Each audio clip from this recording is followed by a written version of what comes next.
الأرضية المتوفرة. طبعا على تنسى أن أرض داخل المدينة صعب أن تجد أرض متوفرة ملعب قانوني، صعب جدا أن تجد داخل المدينة. طبعا معظم الأراضي هذه كانت في جهود ذاتية من البلدية حقيقة، يعني طبعا بطلب المجلس النحل والمجلس البلدي حقيقة. وتطور الموضوع هذا كنت أتونس السعود غايب يعني عشان ما أمدح وجود أيام الأستاذ أبو عبد الرحمن حقيقة.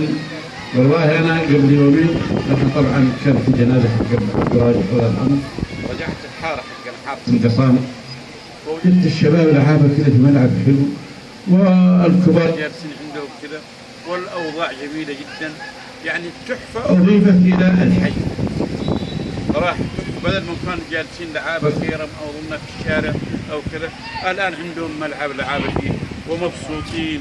وحاجة سيد الصدر. أنا أخرج إلى قبل يمكن أسبوعين خرجت بحفيدتي الألعاب اللي مكان مستشفى القديم قريبة من هنا يعني، وكان الوضع طيب جدا، الشباب يلعبون، الأطفال على المراجيح على الزحالق، حاجة طيبة. تروح عند عقب النافع نفس الكلام، تروح يعني الحي الشمالي شيء جميل.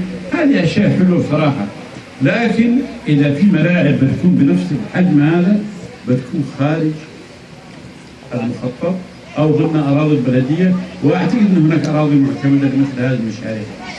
وحقيقة الكرة في ملعب أبو عبد الرحمن